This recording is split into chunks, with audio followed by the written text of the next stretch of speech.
All right, so today you're in for a special treat. We're actually going to do a portfolio analysis of one of my portfolios in the metaverse. I've got a few that we're going to break down here on the show, but today we're going to dive into one I think that you guys are going to love. My name is Paul Barrow. Welcome back to TechPath. The metaverse has been exploding. We've done a couple of videos on it, but more importantly, we've been tracking this for some time. And if you look back on our videos here on the channel and just kind of track our own research and when we release these videos, there is a rhyme and a reason to that.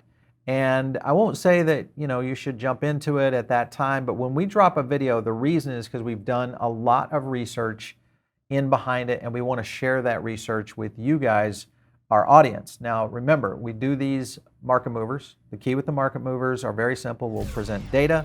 I'll present, in this case today, a portfolio, but it's not investment advice. This is what I've done.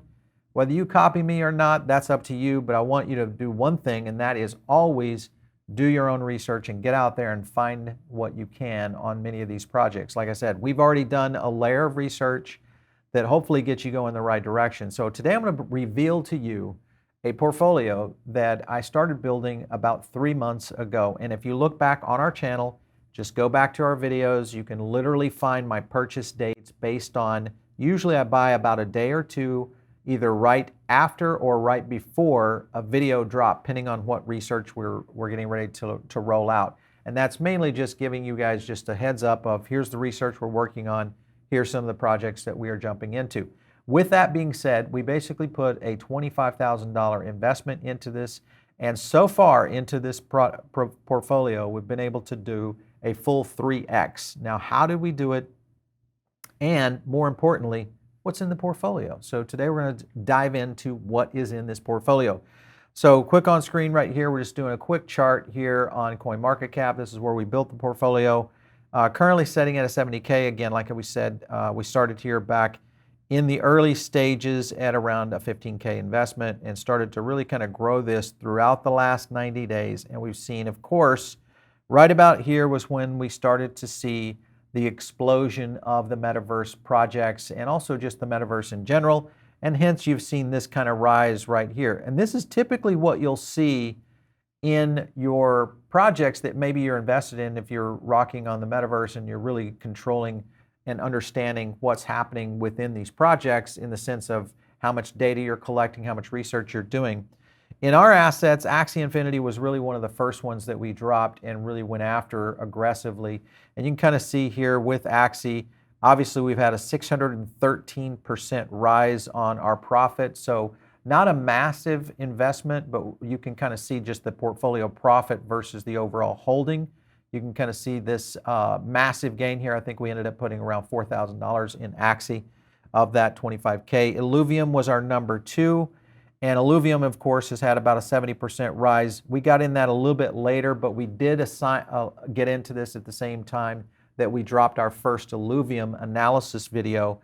And then Arweave right here, also another one that had some decent move. Again, Arweave is one of those that, though it's not a gaming product, it is a data storage platform that essentially I think is going to really excel in the metaverse at some point down the road. So I feel like this is one of those tokens that could fall in there. Sandbox, you guys have seen the videos that we've dropped on that over the past few months. And Sandbox has been a great project, another 445% mover on this one. You can kind of see our original move right here at 5K on our profitability. Currently, Sandbox 5K was our profit so far at 223% and holding 2,500 sands right now. Polka City, that's one of our latest ones that was in late October. We've had a nice little move on Polka City, again, based on what we're doing. We'll look at some of these charts here and also go into a couple of these in terms of why you should be investing into those, at least why I should be investing into them. And then Engine, easy play, but you may not have called that if you weren't paying attention and put it in your portfolio 60 days ago, which is when it really needed to be in there. And again, just a slight move on 62%. And then Decentraland, this was the big pop we saw, of course, in the same unison with Sandbox, with the evolution of really when Facebook flipped its name to Meta, we started seeing a lot more of these projects start to move.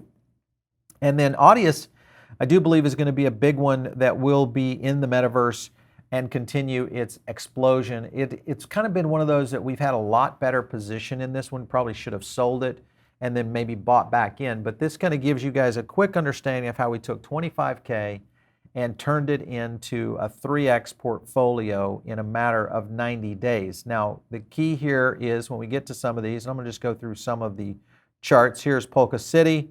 We'll go to the, you can kind of see the growth here. Actually, let's go to the year to date. You can kind of see this growth right here on year to date with Polka City and its explosion right here. So that one we got lucky on in the essence of it, timing wise, we were able to get to research and be able to get to that project in its early climb. So that's the advantage that you have with going on that. And when we start releasing some of these videos, here's the one, of course, that is a big winner, and that was Sandbox. And if you were watching our shows, then you know where we were with Sandbox and why we were really advanced on what this project was going to do. There's some things that are happening with Sandbox, and I want to show you a quick little. Yeah, is this one of the ones that we've got in here? Yeah, SoftBank's VC fund invests big into NFT-driven virtual metaverse.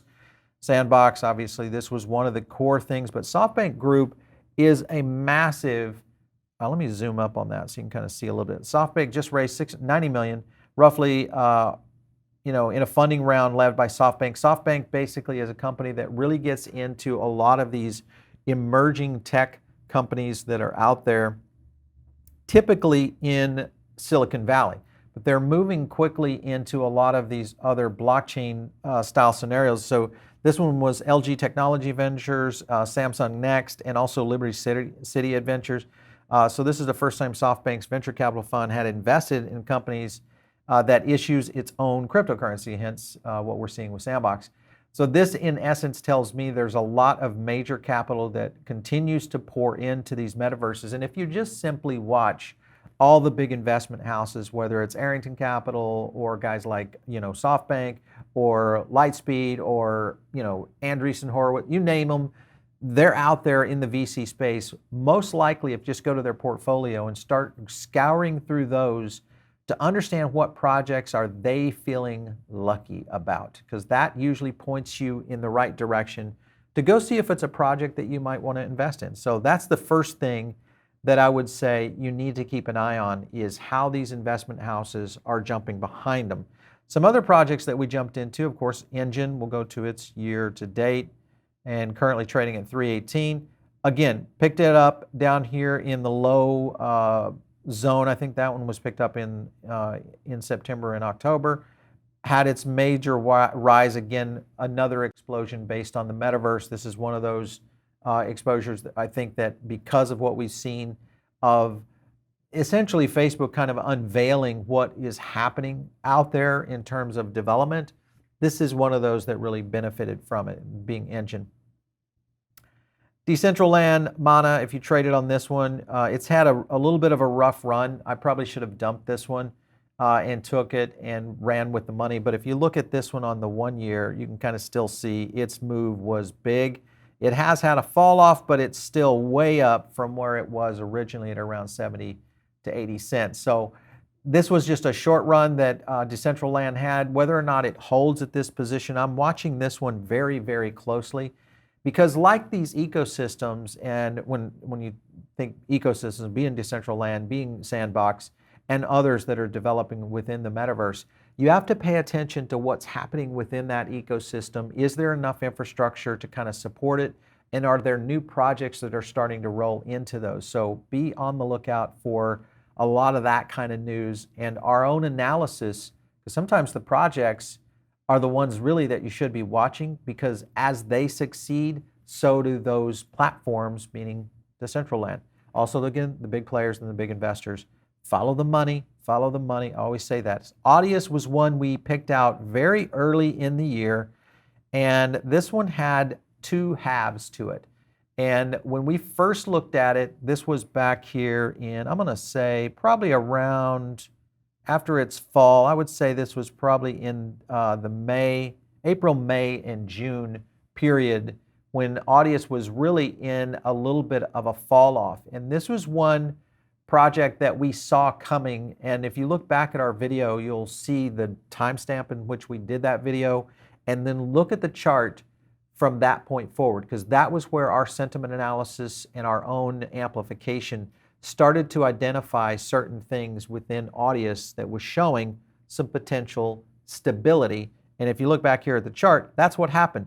It took its rise right here in the fall and through the summer, and then right there on August, mid-August, it's when it really kind of leveled up, and that's when we've seen this move both up and down, but also somewhat holding at the above $2 rate. So I think this is one that I'll continue to hold going forward. And then, of course, the big breadwinner is going to be Axie Infinity. This was just a call we made early in terms of our analysis. And if you look back at that original Axie video that we did, I was still very, not skeptical, but I was conservative in the sense of where its growth would go. Even though our numbers were still showing great growth, we didn't anticipate the parabolic move that Axie would take. And that was essentially this parabolic move right here in July. So I know that doesn't look like much of a move, but at that time, that was a big move in July, going from what was $15 to up around $50 over a very short period of time. And that was the first indicator that we actually missed it. We had it on a rise. We just didn't have it on that kind of rise. And of course, it kind of stabilized. It had another big stair step, stabilized. We had that dip, which I hope people were out there buying at that $50 price point, because that was the buy of the year, I think, in terms of Axie. And then again, right here, another takeoff period, which was late September, when it started to bust out of the double digit and into triple digit numbers, spiked up to $138, and that's what we've seen here. I think this is the new level for Axie during this bull run. Now, let me be clear about what my strategy is, because this is very important. My strategy in the bull run, as we cycle through this, is that we will continue to see, and I think this one is a 10x portfolio that I've assembled. In other words, I'm going to take that 250, we're going to flip that into $250,000 and try to make that work on a 10x. Now, there may be some of these projects that I will dump if I see that the project one is losing speed on sentiment and amplification, and the other is if we start to see other projects that have similarities take the wind out of their sails. Those are the kind of things I'm watching for to kind of go in this direction, to take a portfolio and 10x it. Now, remember, I'm only 3x into this. We'll go back and check my math on this. Maybe we'll do this every month. We'll do an update to kind of see where the portfolio is. We will be adding some portfolio and taking profits and maybe pushing it back into the portfolio to see what we can do with this, and really kind of give you guys some, hopefully some insights as to what our thinking is and how we research projects, how we go about our own strategies.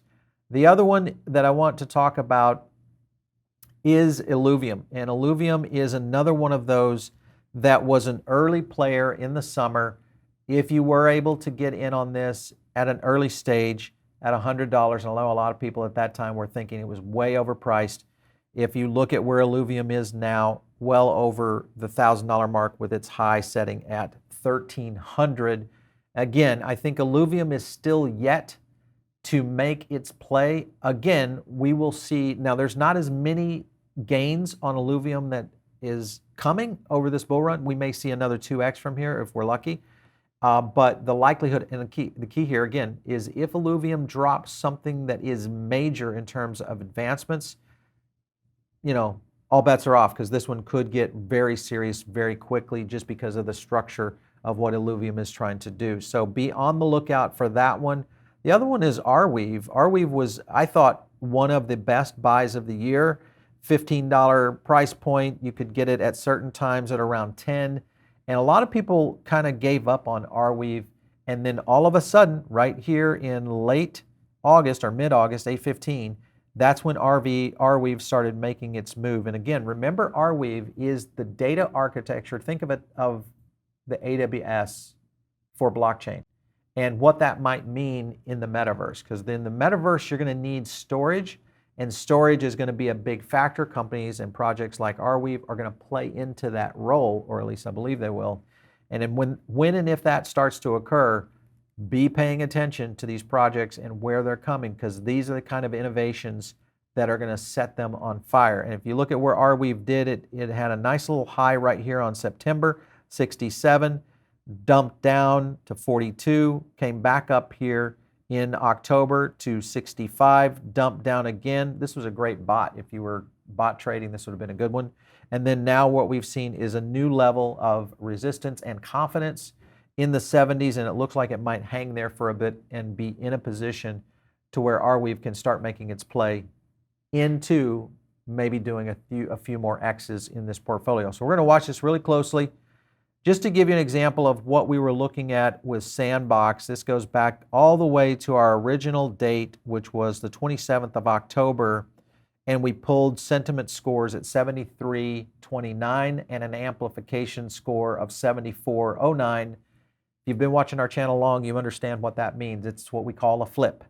And amplification starts to outperform sentiment. When that is recorded in our data, all we normally see is parabolic moves, and that's exactly what happened right through here with sand and right up here to its big all-time at the time, and then fell off.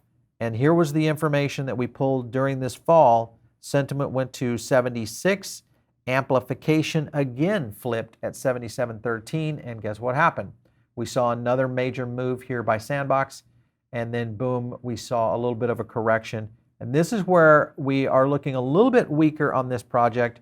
72.11, still, remember, 72.11, 73.97 does not mean necessarily sideways. It just doesn't, we don't necessarily think this is going to go parabolic anytime soon unless we see another correction. If we see another correction, we'll pull sentiment Q on this and understand what that means in terms of whether or not Sandbox will start to see more moves. Now, granted, we could see more big news that is like kind of like an axis that you can't anticipate through sentiment and looking at what the water cooler effect is or the node effect.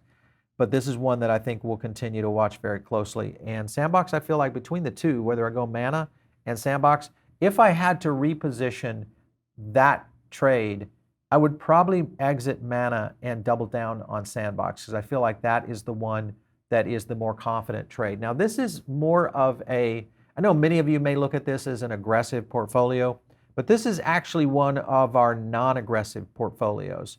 And I'm going to do another video for you, and we're going to go into our degen portfolio, which really gets into some projects that absolutely you're going to lose your money on, or you're going to 100x.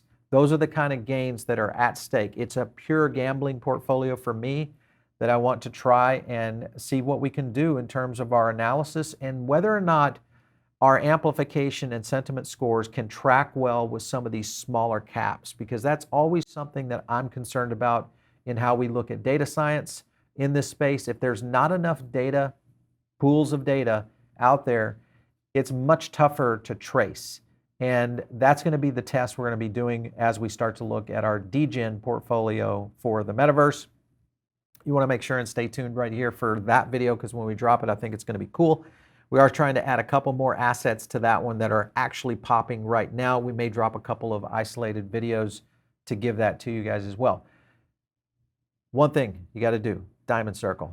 You see it right there on the screen. It's easy to get to, paulbearnetwork.com/diamond-circle, or you can hit the link below, and that is going to help you in being able to kind of go full stream into the Diamond Circle. Before we rail out on this, make sure that if you have not, you've got to come over to the YouTube channel, because the YouTube channel is where you're going to get all these analysis. You'll see the charts we just mentioned on sand. Maybe you are over on the podcast, and that's great that you're over there. I love it, because not everybody can tune into YouTube at that time. But make sure and also stay tuned on the live broadcast, because that's when we're going to do the giveaways on the Diamond Circle. One thing to note for you guys, give us a little bit of time on sending out those assets. We've started to drop assets behind these, and most of the time it's just an issue with us getting stuff to you on time. But more importantly, when you send us your wallet address, we did have one user that sent us a wallet address that did not prove out, and we had to trace them back down to get the accurate wallet address so that we could actually send them their winnings. So just pay attention, get the wallet address for the actual token that we're giving away, because that's a key thing, and I don't want our team, they have to go out and chase this down, and it gets a little frustrating. So just be aware of all those kind of things that are happening when you do win some cashola or some stuff within the Diamond Circle rewards, because you'll get those just by joining in. So easy stuff, but a little bit of housekeeping there to keep you guys updated on what's happening. Make sure and hit me up on Twitter at Paul Barron. We'll catch you next time right here on TechPath.